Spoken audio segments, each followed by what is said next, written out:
message to hold in your hearts today, it's this: never, ever give up. There'll be times in your life you'll want to quit, you'll want to go home. Just never quit. The more people tell you it's not possible, that it can't be done, the more you should be absolutely determined to prove them wrong. Treat the word impossible as nothing more than motivation.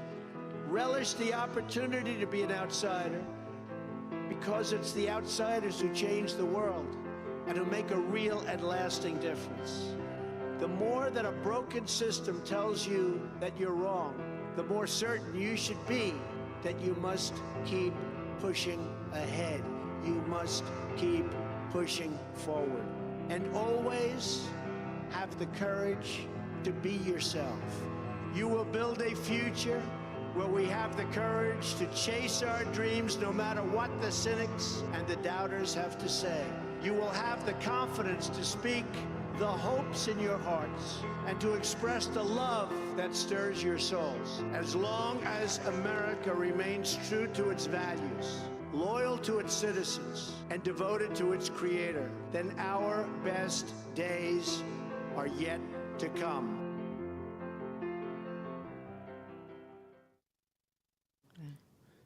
Good morning, everybody. What's up, 511 family? I'm in studio today with our lovely state senator, Shannon Grove. Awesome. I'm really honestly, like, I'm not just saying this for the people here. I'm saying this for you because I mean it. I'm blessed to have you here. Thank you for coming in. No, my pleasure. Thank you for inviting coming in so early on a Monday morning. It is early. But guys, we just saw this video. We're in a tough time, tough fight for California, for the nation. Everything's stacked against us, it looks like. We got liberals pushing back in every area, and I know you're fighting that every single day, Shannon, in Sacramento, in the super majority state of California. We do. We fight every day. We fight for children. We fight for agriculture. We fight for the people that grow our food and who fuel our vehicles. And sometimes it's a knockdown, drag-out fight, and sometimes we win, and sometimes we lose. And it's crazy, some of the things you got to fight against. Some of the things that, like, seem like they're just common sense, and they're like, no, we're not for that. You would think that some of the stuff that we've done this last year and this year is common sense and that everybody would be for it, but we have run into several opposition individuals. Yeah, and we're going to get into that today, but it's all about defending our values, protecting kids, standing up for what's right. Absolutely. And I know you're a fighter. You're a fighter, Shannon. You've been all your life. Something I learned about you by going to the website. We've talked many times. Known you for years. You were in the Army. I was in the United States Army. First female veteran ever elected to the California State Legislature. That's awesome. Fighter, grew up on the streets of Arvin, California. Most people don't know this, but I went to a continuation high school and then went back to Arvin and joined the military and then came back and started a business. So you're from Arvin? From Arvin. Wow. Okay. So not Bakersfield, but Arvin. They would call that a suburb of Bakersfield at this point, right? I would think so. If Bakersfield was the big city. Yeah. If Bakersfield was a big city, they would call it a suburb. My mom was a single mom, and she raised 5 kids, and here we are. Good for you. So Shannon's she's fought human trafficking, child sex trafficking, and you got 6 bills signed just recently. I did. The governor did sign 6 bills. We want to start last year with SB 14. We went to a Human Trafficking Awareness Month, and we realized that human trafficking, the selling of a child in California for sex, was only a basic felony. There wasn't a serious felony. It wasn't a strikeable offense. You could get sentenced to prison for 4 years and get out in 2 and go back after that 14-year-old who is now 16 years old. It was nuts. I couldn't believe it. We researched it looking for loopholes to figure out maybe it looks like that on the surface, but it's really not. And when we met with our law enforcement partners, our district attorneys, a group of district attorneys, they said no, we can't charge a strike, even for repeat offenders that sell children for sex.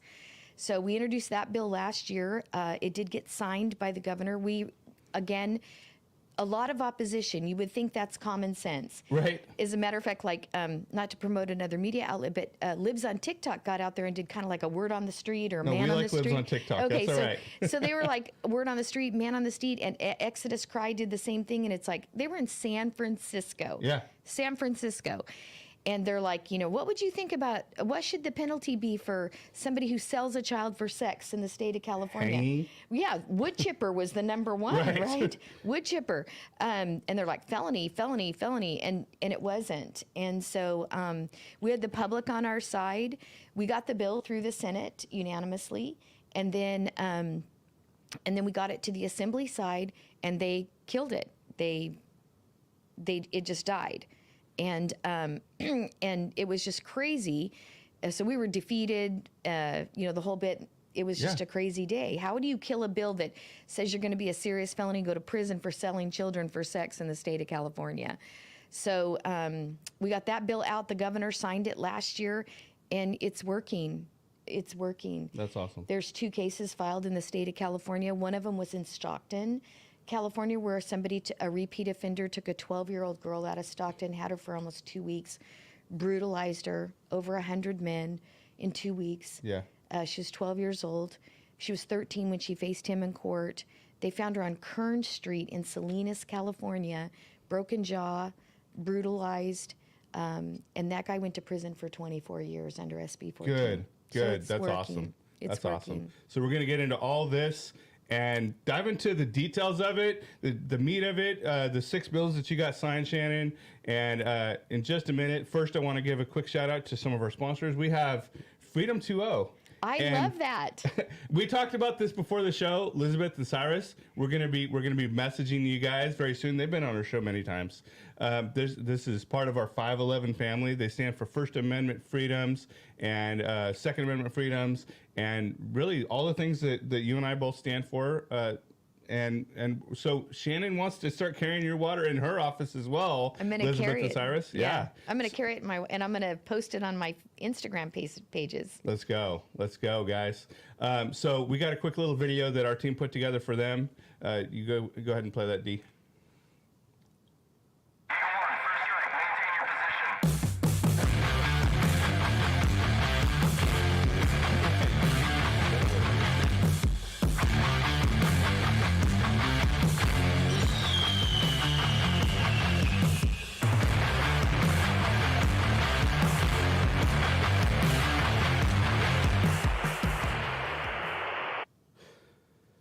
All right, guys. So go out there, support the people that are supporting us. Support the people that are doing the work behind the values that we believe in. Mm-hmm. Absolutely. We need to support people that promote freedom. Amen.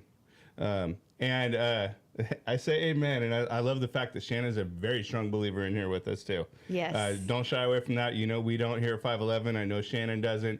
But we got our next sponsor, and you probably know these guys, Covenant Coffee. Yes. Randy Martin. They do a lot for the same people we're talking about today, right? At-risk youth. Yeah, Yes. at-risk youth, foster youth, the emancipated foster youth of Kern County.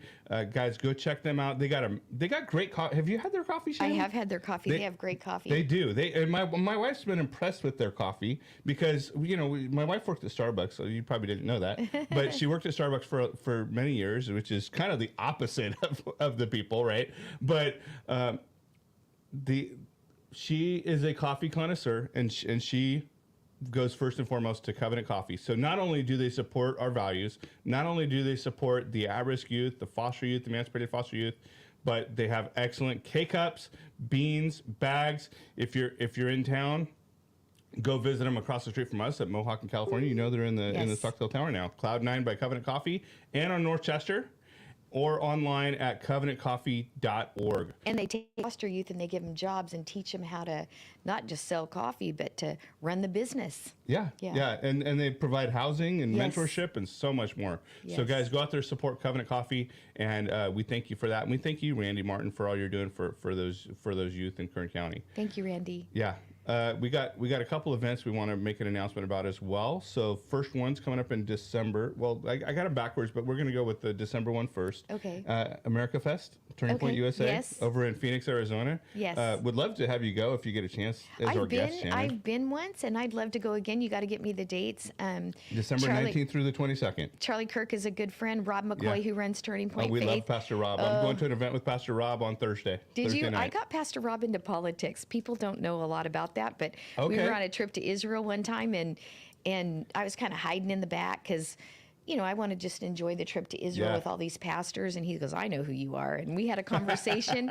And then when we got back, a few weeks after we got back from Israel, Jeff Gorell, who was the assembly member in that area, was running for Congress. And I called Rob McCoy and I go, do you remember me? And he goes, I do. And I said, what do you think about running for the state assembly? And he ran. And he didn't make it to the state assembly because I think they spent like $5 million against him. Oh, wow. They just didn't want a pastor. Because he's conservative Christian. He's a conservative pastor, and he's a historian, and he knows what he's doing, and he knows an what he's talking effective about, too. communicator, and he's an effective negotiator. He's awesome. Yeah. Anyways, but he didn't run, but we got 3 people elected because they spent so much money against Rob, so that was good. Yeah, well, he's doing a lot with Turning Point, Turning Point Faith. He's with Charlie. He's an influencer. We're going to be seeing him Thursday night. But we got a video promoting this event. If we get a chance, let's bring it up, Darius. Yep, there we go. What you represent, your presence here,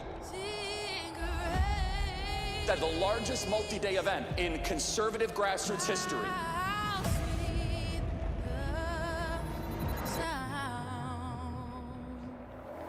Is a message that will be heard by these people. Phoenix, Arizona, people from all over the country. It's quite remarkable because it brings everybody One of together. my favorite of the year. Energy, the left doesn't want you to see it.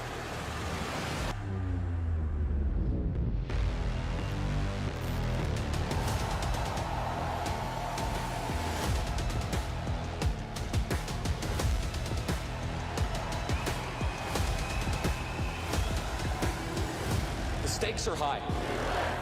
We have only begun to fight.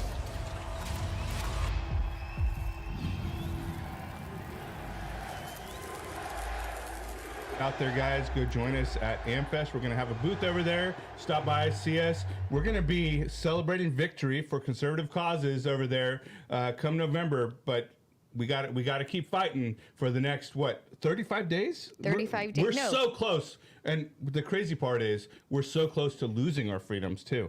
Yes, no, absolutely. I mean, I don't know how we survived 4 years of Biden, but I don't think we can survive one day of Kamala. Kamala? Yeah. You went head to head with her for a long time. Yeah, because she California. was in the Attorney General's office in the state of California. Yeah, when I was in and the you saw assembly. firsthand the destruction she caused in California.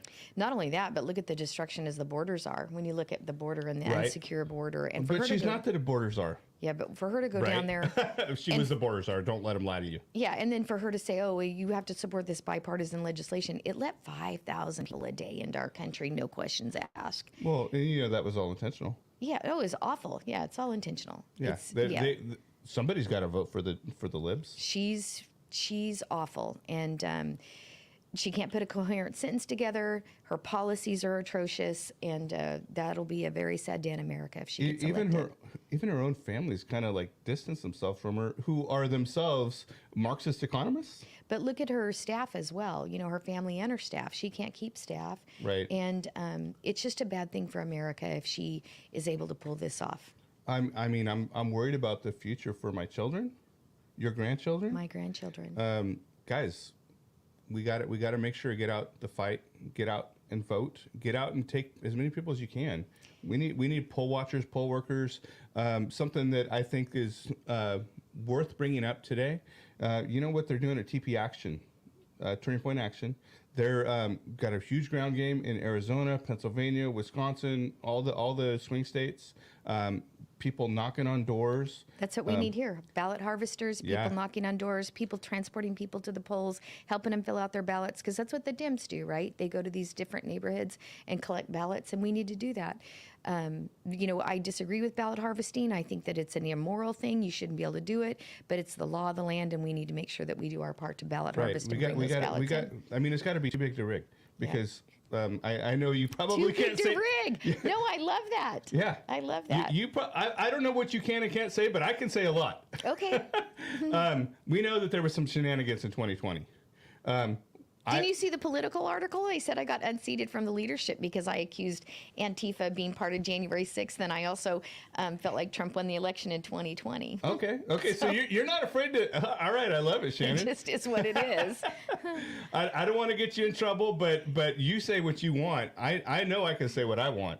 That's why we're here. First Amendment, right? The First Amendment, freedom of speech. You shouldn't be targeted. Everybody has an opinion. The LA Times article said that I have been self-proclaimed as a gun-carrying, tongue-talking, spirit-filled believer. Amen. And it's like, Let's go. and it's like I had people go, oh my gosh, they put that in there. And I'm like, okay. Okay. But I can't deny who I am. Well, and people in the Central Valley eat that up anyway, right? They love you. Well, I would hope they do.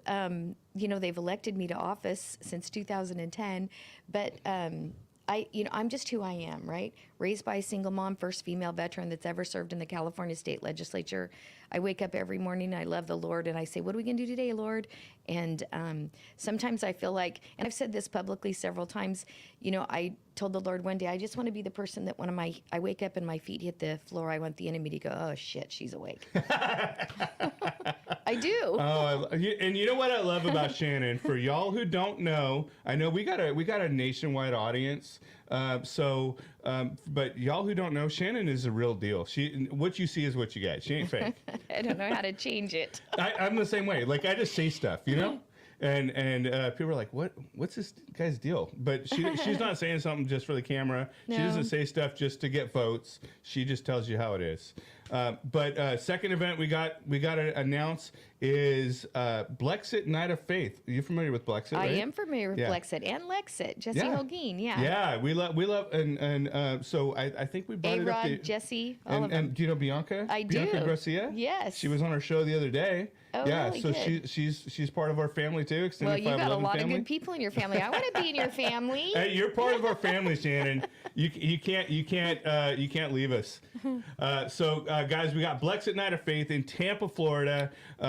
We're gonna have a great night of worship. Would be awesome if you could come too, Shannon. But I know that's way far away for you, and you got grandkids, you got family. If you could come, this is November 2nd, coming up in just a few weeks, just right after the election. We're gonna be out there. We're gonna be worshiping. We got a table there. We cover the events. We do all the interviews. I think at least in the last one, Philly, we were the only media there besides really? Turning Point. We had Blexit, Turning Point, Turning Point Faith, TP USA, TP Action, and 511 Media. Very cool. Yeah, so we love our Blexit brothers and sisters. We love our Lexit brothers and sisters. We love Latinos for Trump. Yes. But guys, we're going to see you out there. And so let's get into the meat of this. And let's start with SB 14 because that's where it all kind of...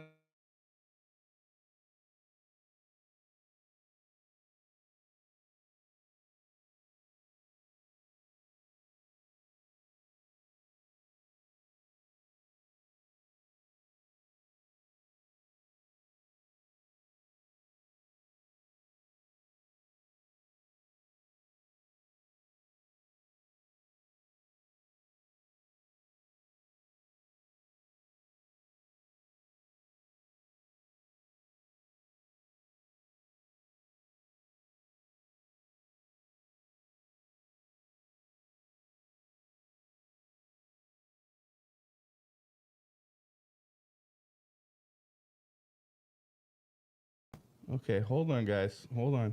Here we go. Okay, are we back? Are we back? Woohoo! Sorry, guys. We're live. Please forgive us. We're good. Okay, thank you, Renata. Okay, So if we got the video on SB 14, Darius, if you could bring it up when you get a chance. But SB 14 goes back to last year. Yes. And it was a human trafficking bill, and you said all of it began through what was it now? So we went to a human trafficking awareness month where we recognized human trafficking as being a problem not only in this nation but specifically in the state of California, because California is the state that has more calls into the Help Human Trafficking Hotline than any other state, specifically in the Bay Area. I wonder why. Yes. So we researched it because to me and every other human being, basically, except for some of the people that I work with, thought that, wow, human trafficking should be a serious felony and you should go to prison. I mean, it should be a no-brainer. Yeah, you should go to prison for selling a child like for sex. the rest of your life, if not hung. So yes, so you should go to prison. So we introduced a bill, and basically we said, if someone is sold, any age is sold for sex against their will, specifically children, that it would be a serious felony, a strikeable offense. Now, my colleagues have eliminated strikes. They've eliminated the 3 strikes, not the 3 strikes law that was proposed by the voters, but they're not interested in putting people in prison and those kinds of things. So it was an uphill battle. Yeah. We did have to take an amendment to make it below 18, so minors only. But that's what you do, is you move the football as much as you can every legislative session. And so we went from everybody being protected to minors below the age of 18 and worked hard on that bill. So we have this video, and it's a news clip talking about SB 14 and all of that was going on. So this is a little bit older, but let's play this one first to kind of set a little bit of context for us. Okay. And today at the state capitol, an effort to increase the penalties for people who purchase a child for sex had its first hearing. And while the bill passed out of its committee, its author is not very happy right now. KCRA3's Ty Still joins us now to walk us through what happened, Ty. Yeah, this is making national headlines right now. An adult soliciting a minor for sex in California is a misdemeanor. Senate Bill 1440 would make it a felony. The author of the bill is Republican State Senator Shannon Grove. The original proposed law would make it a felony for anyone who solicits sex from a minor. The proposed punishment would be up to 4 years in prison and up to a $25,000 fine. Grove also proposes to have the buyers register as sex offenders for 10 years. The bill was in a hearing before the Senate Public Committee, and there was a disagreement on some of the language of the bill. Grove rejected the amendments. Those amendments make it so that the law does not apply to those who buy a 16 or 17-year-old for sex, and it would only apply if the victim was 15 or younger, and the most severe penalties only apply to adults. This bill goes well beyond human trafficking, and I think human trafficking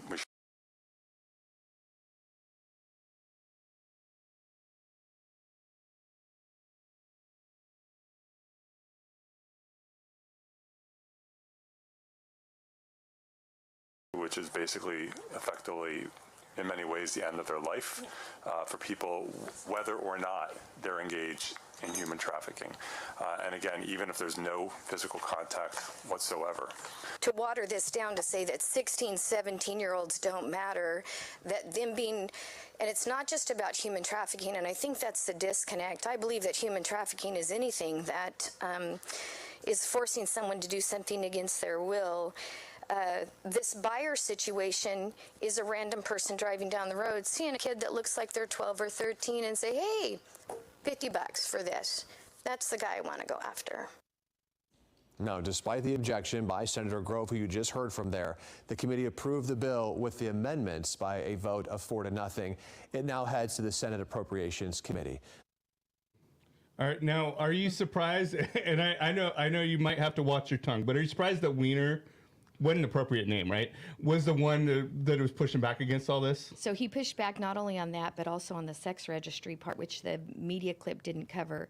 Again, for just the background on it, I get hit a lot on social media now. It's like, what are you thinking? Only covering 50 and below. It's right. Like, the keyboard, and I want to say something about this, if it's okay, if I interrupt you for a second, Shannon. Y'all keyboard warriors out there on X, especially, that's the worst one because everyone's on X, keyboard warrior. Y'all don't know what the hell you're talking about. And I'm sorry for using strong language there, Shannon, but I felt like it's strong because I care about you and I care about what you're doing. get your facts straight before you start flaming someone, because Shannon was trying to push for the 16 to 17-year-olds to have this, but you gotta take ground wherever you can. And so, okay, fine, let's get this through, and then go back and push for the rest of it, because you got pedophiles and deviants like Wiener that are coming out and saying, "Oh no, we can't do that," because he's one of them. And I'm sorry, Shannon, I'm going to say some things that you might not even agree with. I don't know, but if you guys remember years back, he was the one that got in big trouble over sending pictures and stuff, right? No, that was a different Wiener in DC. Oh, okay. Different one. Okay, Different one. Okay, so Different one. okay, I'm sorry. He's the DC guy. So she's going to fact check me on that one. That's okay. But the fact that he's pushing back all. So this is the problem is that we went into the Senate Public Safety Committee making it a felony for all children, that for those that purchase children, negotiate so it's solicitation is the word. So engage in solicitation or solicit, so perform the act. Because we had a lot of information from our law enforcement partners where an adult would come in and want to buy a 10-year-old, negotiate $500 and bring Minnie Mouse lingerie and flavored lubricant and all this stuff. I mean, it's just absurd and sickening. Yeah. So we want to stop them at the negotiation phase. Plus, when we finished SB 14, which is the one we did last year where they bought children or sold children for sex, the coalition of human trafficking survivors, and you have to think about it from their perspective, okay? They're like, my trafficker fed me. And you're like, what? You know, thinking about that, clothed me. But the buyers were the most brutal. And so you got to go after the buyers. In the state of California, prior to SB 1414, buying a child for sex was a misdemeanor. 2 days in jail, long enough to explain to your wife where you been, okay? 2 days in jail. We went into that Senate Public Safety Committee hearing, which you just watched on TV, portions of it, on the video, a $25,000 penalty, 4 years in prison, right? Now, keep in mind, it's a 2-day jail sentence now, if they even do it. It's a misdemeanor, and I made it a prison felony. That's what my intent was, and to register as a sex offender. There was a lot of problems you heard with Senator Wiener on the sex offender registry. So they put these obscure amendments, forced these amendments on me. As a matter of fact, I didn't know they were going to do that. And I realized what was happening right in the middle of the committee hearing. And I'm like, are you forcing these amendments on me? And the chair goes, it looks like it. And my heart just sank. There was gasping from the audience where our survivors were. It took me, you know, you can hear in that video that my voice is very shaky because there was a lot of things going on at that very moment. So they said a jail felony. Of course, they're trying to catch you off guard at the same time, right? Catch me off guard. So a jail felony, they changed the age for the sex registry within a 10-year age gap. So let me just explain that in simple terms. If you're 20 and you buy sex from a 10-year-old, that's okay. But go after a 9-year-old and you're a predator.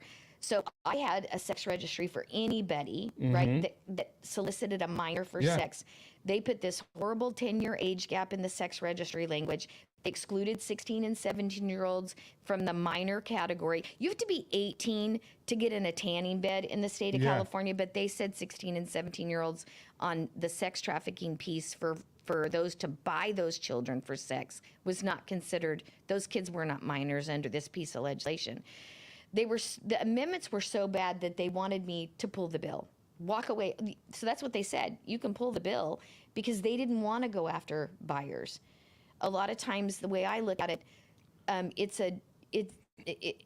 if you look at like the Bay Area, the Tenderloin District, San Francisco, a lot of rich men with disposable income go up there to buy, and it creates a financial distress on their district. And I know that sounds really bizarre to even bring up or talk about, and people won't understand that, but that's just one of the things that I have to deal with when I'm in the state legislature.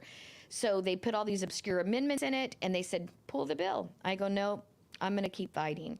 So we accepted, we had no choice. They forced the amendments on it. They voted it out. And then we fought all the way to the very end to get 16 and 17-year-olds back in there and fix the sex registry issue and fix the OR. I don't know if people realize that, but mine was a $25,000 fine and 4 years in prison. That's and not long enough, register. It's 2 days now. We were moving the ball. and register as a sex offender, they have or a $10,000 fine, so rich people can buy their way out of the crime. Wow. And so, but what do? Do you walk away and not protect 15-year-olds and below? Or Yeah. I mean, you got to do what you can do. Keep moving the football down the field. Keep moving the football down the field. And I honestly, Shannon, when I saw some of those comments that were torching you on X, I got mad and almost wanted to get in fistfights with them, because I know you and I know that's, you know, and again, they don't have the context for the fight you were in. They don't. And so we fought for 16 and 17-year-olds. We were able to get them back in. They're not under the same protections, but they have. So 15 and below are protected. If you negotiate or solicit or engage in solicitation with a minor 15 and below, then it's a felony. 16 and 17-year-olds, it's a wobbler. So district attorneys can still charge a felony or a misdemeanor. Now, here in the Central Valley, our kids are going to be protected. There's no doubt. Yeah, no doubt. And Geyer up north and a few other district attorneys, where my heart still hurts that this bill doesn't cover is those young girls down on the Blade in Los Angeles. Yeah. I mean, if Hockman gets elected, then we'll be in a different situation. But with Gascon, he's never going to charge these predators with a felony. Well, and I think what most people don't realize about California, Shannon, and you and I, we lived here most of our lives, is California is largely, like, outside of the big city, LA and San Francisco, even Orange County, San Diego, like, it's really conservative. It is conservative, but there's a larger population base in the San Francisco, LA areas that affect all of our lives. I often say there's nothing wrong with my district except for we're surrounded by California. Right. And well, that's goes back to when they were talking about, you know, leaving or whatever, which that's never going to happen. But we can't. And you know, when you talk about separating the state, that's not going to happen. And we have to quit leaving. Conservatives have got to quit leaving. I feel like there's, you know, the Bible scripture about David's mighty men and all the, you know, I know you're not supposed to change the Bible, but when I tell this story in a political sense, it's like all the Israelites were going, we're going to Weiser, Idaho, and we're going to Texas. And Shema's like, no, we're standing here and protecting our bean patch, our lentil field. And conservatives need to stand up and protect our lentil field, our bean patch. Our bean patch right here is the Central Valley, San Bernardino County, Fresno, Tulare. That's who we protect, right? Because and Kern, that's who I represent. Right. And we can't continue to leave and go to these other places. We've got to put a flagstaff in the ground and say no. Well, we do need some people that are willing to stay and fight. Yes, California is worth fighting for. Yeah, I mean, the sad part is a beautiful state. It is a beautiful state. People. Weather, everything. Like, there's so much to be desired for California, and then you have the liberals, Gavin Newsom chief among them, that have destroyed this state. So with SB 14 and the stuff that we've done on at-risk kids with Paris Hilton and some other stuff. Let's talk about that too. Yeah, so SB 14 and SB 1414, the prosecution of somebody selling a child and buying a child for sex, it brought us a lot of Democrats. It brought awareness to a lot of Democrats. I was getting comments. It's interesting that when you say that the keyboard warriors on X, it's the conservatives that were attacking me, and I'm like the most conservative legislator in the state. Oh, yes, you are. But I was getting a lot of help from the Democrats that were like, this is absurd. I can't believe my party's doing that. We had legislators. I met a legislator in Los Angeles that was a former assembly member. He called me and goes, I'm leaving my party. If they can't protect kids, I'm done. Yeah. So we got a lot of support from Democrats and independents because they couldn't believe their party was not protecting children in this specific instance. And when you look at Kamala Harris going back to the Biden administration, there's almost 400,000 kids unaccounted for in this nation because of the unsecure border and individuals. They stopped DNA testing that Trump put in place when adults brought children across the border. Where are these kids? Where are these kids in the nation?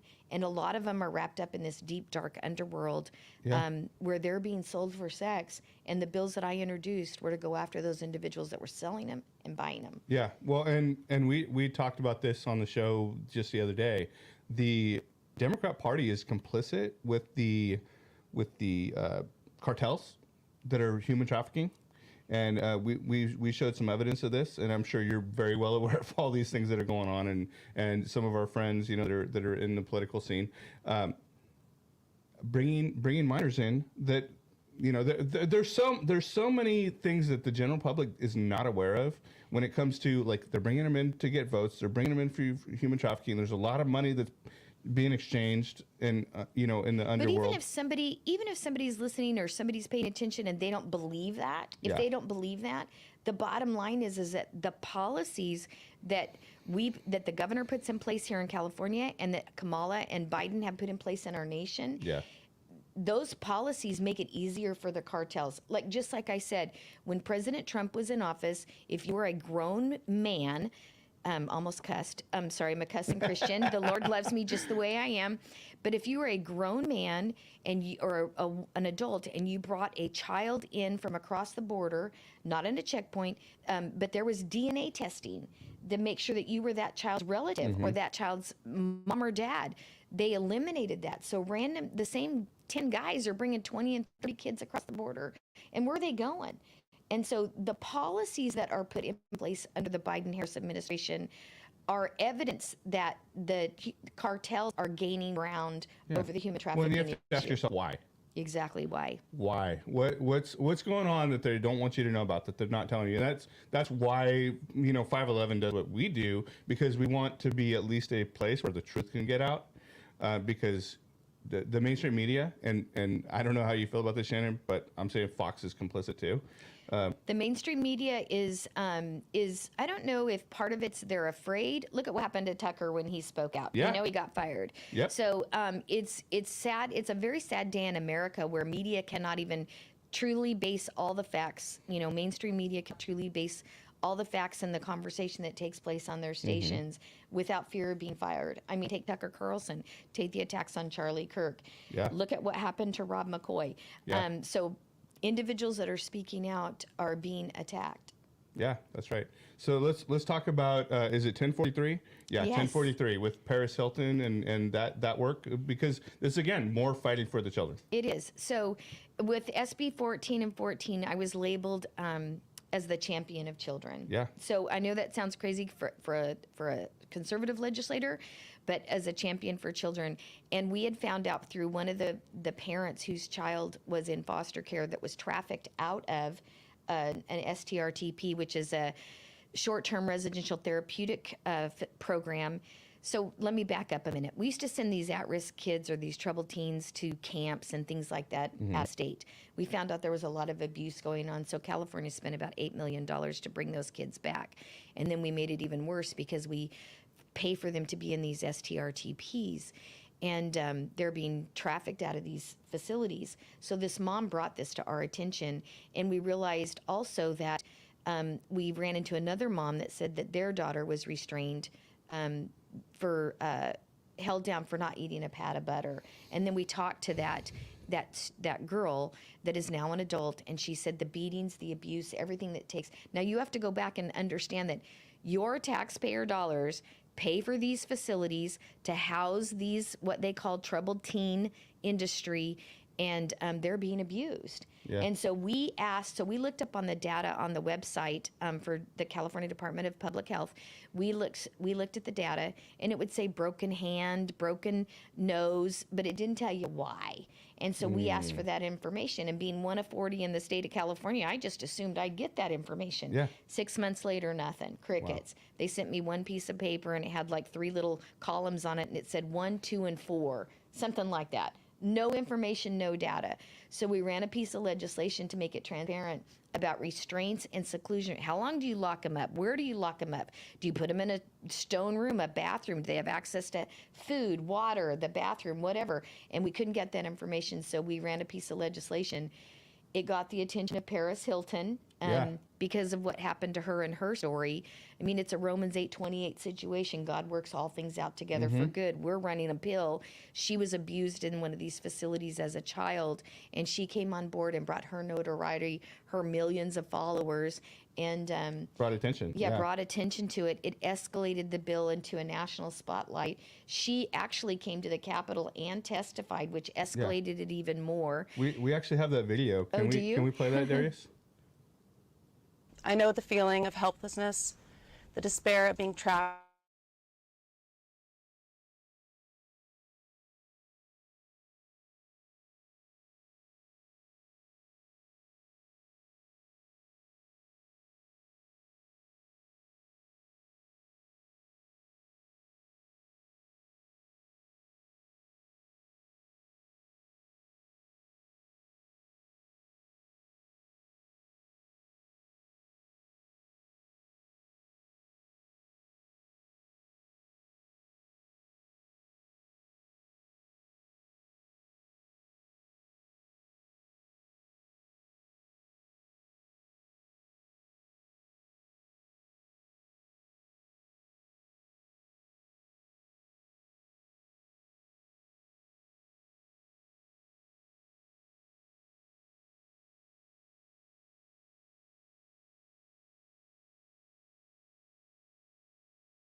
Yeah, let's She go. really is she's a champion. She, I know she has her social media pages, and I know that she's Paris Hilton Right. to the world, Right. and she does very well at that. But the bottom line is that she is one of the most caring, heartfelt individuals I've ever met, and she cares so deeply about this troubled teen industry that she's willing to fly all over the world.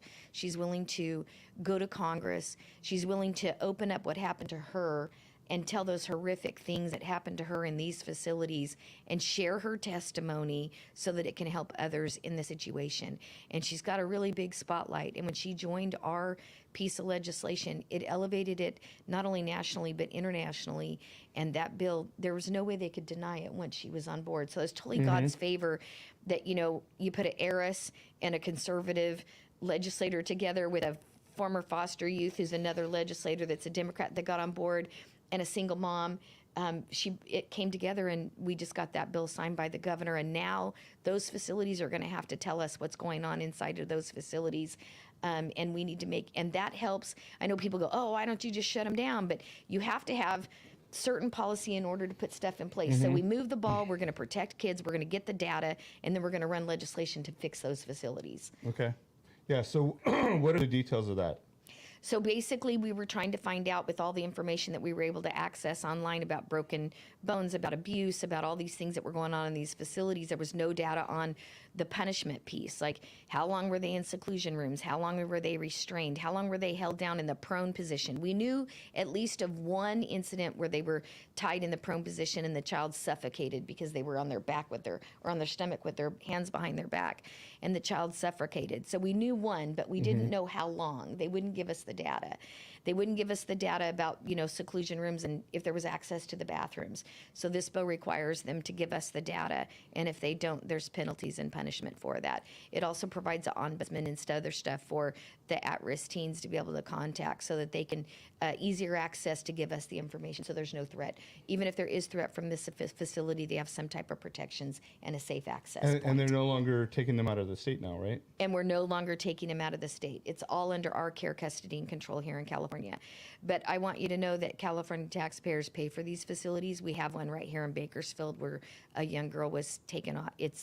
Was left the facility, got hit by a car. I know one girl was trafficked out of this facility, and we're coming after them to make sure that they treat these kids right. These kids, it's not these kids' fault. No. It's their parents' fault. Yeah, Their parents have done something to remove the kids from the home, and then the state of California that's responsible for these kids puts them in a facility where abuse takes place, and that is completely unacceptable.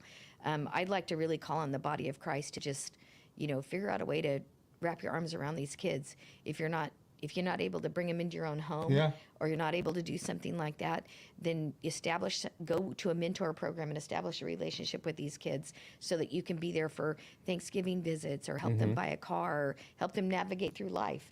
That's what believers should do. The body of Christ should be wrapping themselves around these kids in a situation to where we can help better their lives. Well, we know a lot of people, a lot of organizations, a lot of groups that are doing that. And get involved with Randy Martin. Yes. Get involved Covenant with John L. Coffee. Ward. You know Yes, John L., right? I do. Covenant Coffee, Kicks for Kids. Yes. Who else do you want to name Upside out? Production, Natisha Johnson. I mean, there's a lot of organizations, and you can make it a ministry. Have pastors. That's right. You have a ministry for people to go to Zimbabwe. You have a ministry for, all these things that you do, financial ministries, things like that, children's services. Have a church adopt or build a ministry around at-risk youth in your church and support that. Yeah, that's right. So, want to continue to bring awareness to those things. We got a few more bills in our last few minutes here, Shannon, that you had passed. So let's talk about those. And one that's I thought was really cool was the 1063. Okay. So that was let's talk about what that is. Yeah. Ishmeet Singh. So and we have some pictures of that too. You Can you bring that up? Okay, yeah. That's the one with the letter. Yeah, let's bring that up. And then And then we had this was a letter Gavin Newsom wrote, right? Yes. To Ishmeet. Yes. But actually, what was really cool about this is that Ishmeet came to me. He's a local 14-year-old kid. Where's he from? Stockdale High School, right here in is. Bakersfield. Yeah, right here in Bakersfield. So him and his parents came to me, and he had struggled. You know, kids all struggled with isolation during COVID 2020, locking down our schools, separating our kids from their friends, all of that took place, stopping us from going to worship services at church. You know, all the stuff that happened during the 2020 COVID situation. And he really struggled with being isolated, struggled with addictions to like video games and things like that, because he was separated from his friends and life stopped for our children during that time.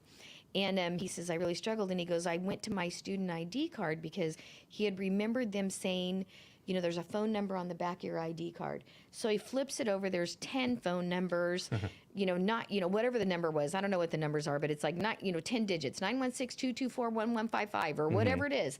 And he's like, in a situation where he felt like he was at, he was like, why isn't it just a QR code where I can scan it with my phone and learn about these services where I pick up the phone and they go, oh no, that's the wrong number. You have to call this number, right? When you're in that situation as a child.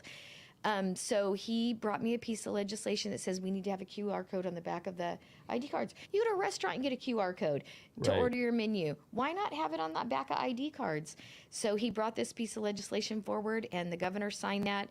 And what was really cool, again, I have my issues with Governor Gavin Newsom, but you know, I do. I have issues with him. We are totally opposite in policy, but he signed SB 14, and he signed SB 14, and the way that he signed this bill for this young boy was really incredible. They'd never before issued a QR code on a signing ceremony. Yeah, can we bring that up too? So you actually, when he put it out, you actually tap the QR code in order to pull up the letter. So if you hit the QR code that they designed, and it pulls up his signing letter saying that he approved the bill. So he used our legislation on the QR code and modern technology to send that out. And I thought that was really creative of his team. And actually, in my press release, I said what the governor did was epic. And there are some, you know, like I said, oil policy, a public safety policy, except for 14, 14, and 14. We disagree on a lot of things about what he does, but he was really good to us this year on the legislation that we actually introduced. Yeah, absolutely. So we love that. And one that's kind of near and dear to my heart was the 1270, the Farm Bill. Yes. Right. So let's talk about that a little bit. And I was asking my dad, because I don't know if you knew this, I grew up in a farming family. Oh, I didn't know that. Yeah. So I'm somewhat familiar with all this stuff. Of course, you know, I haven't been in farming for like 20 years, but my dad's still in it. So this is it's kind of like a fee. It is a fee, and I'm not real big on fees. Right. But the farming community came to me and goes, look, unless these fees increase, we won't have this enforcement arm that makes sure that people that negotiate contracts with us from foreign countries to bring in produce and us to be able to sell, then we have, you know, people that want to abuse the system because there's no enforcement. We have to improve the enforcement on this so that just the good actors are doing this. Right. And so I took that on CDFA. Karen Ross, the Agriculture Secretary, asked me to run the bill because I represent the top 3 food-producing counties in the world. We ran the bill, and the governor signed it, and our farmers are happy about it. That's awesome. So we got a couple others, 974, 1087, all related. All related to Kern County. Yeah. The lithium tax right now. You know, Kern County is the energy capital of the world. We have 70% of the state's oil and gas, and out of 58 counties, we have 53% of the state's what they call renewable energy, solar and wind. And they're looking at lithium production, and they found lithium over in East Kern. And current law says if you harvest lithium, then the tax revenue from selling the lithium all goes down to the Salton Sea.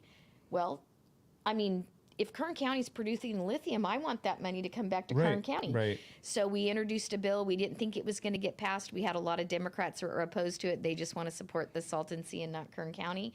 We got it to the governor's desk, and he signed it. So if we do produce lithium in East Kern, that money will come back to us in Kern County, and the money will be used here in Kern County. That's awesome. Okay, so what do we expect to see over the next 12 months from your office and in the state of California? So, you know, hopefully we're going to be able to take some seats back. We've got some really good candidates out there. And I do believe that people are really tired of what's going on in California. You look at Prop 47 that was sold to us as safe schools, safe communities, and there's nothing safe about it. Our schools are more dangerous. Our streets are more dangerous. Walking your kid to school is more dangerous. Look at going to a grocery store. I was at Kohl's with my granddaughter, and I was returning shoes at the service desk right here on Rosedale Highway. And these 7 or 8 guys run in, all covered in black masks, black hoodie, sweatshirt, grab a whole bunch of stuff and work out. And the person in front of me was like, here's your $42.97. And I'm like, are you watching this? And she goes, it happens all the time. And it's so absurd that we are now conditioned to the fact that that is a normal piece of society. It is completely unacceptable. We've got Proposition 36 that we have to support. The district attorneys brought it on. It's going to bring some sanity back to our public safety. I'm excited about the election. I'm, very excited that we will have President Trump back as our 47th president. We are fighting tooth and nail. I'm appalled and just estranged at the fact that they keep saying it's a very close election. If you put Kamala Harris up and her policies about the border, about sex trafficking, about anything, the economics, Bidenomics versus Trump's economic policy, look at where you are. If you are better off now than you were 4 years ago, then vote for Harris. But if you are not, which is 95% of the entire United States of America, support Trump and his policies. The unemployment rate for Black Americans, for our Blexit family, for our Lexit families, the unemployment rate was the lowest in history recorded under Trump. Home ownership, highest in history under Trump. Look at the interest rates on home ownership because of the Biden administration. It's absurd. We need President Trump back in the White House. We need to eliminate the supermajority that we have here in the state of California. That's coming up. Make sure you vote. And let me tell you, I'm going to speak to the pastors and the Christians. Jesus is not on the ballot. That's right. He is not on the ballot. So don't We're say... not electing a pastor. Yeah, we're not electing a pastor. We're saying this person is the best economic policy, the best, look at those in authority and see if you can live a peaceful, righteous, in peace and live in a peaceful land. Look at 2 Timothy, it says that. Pray for those in authority. Vote for those that will give you most peace in the land. It's biblical scripture. And so vote for those. Jesus is not on the ballot. Vote for those that are going to give you a peaceful way of life. And bottom line is, we had no wars. We did not have the chaos going on in the world when President Trump was in office. We were standing by Israel 100% shoulder to shoulder, not withholding weapons for them to defend themselves, not withholding resources from the Iron Dome. We need to stand with Israel. We need to protect and stop these wars that are going on, and President Trump has the ability to do that. Back California, we need to elect people that will help us get out of the supermajority. And then as far as me and my team, we're going to fight for economic security. We're going to fight for oil production here in the state of California instead of importing it from foreign countries that are hostile to us and that are... I want people to get this just briefly because I know we're running out of time. When we import oil from Russia, we're funding the war in Ukraine. When we import oil from hostile nations, our economic policy on oil production in the state of California, because we use 1.8 million barrels of oil every single day, and we buy that and pay that to foreign countries, it creates a global problem, or global consequences, I guess I should say. We need to produce oil here for Californians, by Californians, and have domestic security here. And we're going to keep pursuing that. We're also going to protect our farmers that produce we have the top 3 food producing counties in the entire world, and we need to be able to produce food here. Amen. Well, thank you guys for watching. Thank you, Senator, for being here. Thank you. Y'all have a great day. God bless.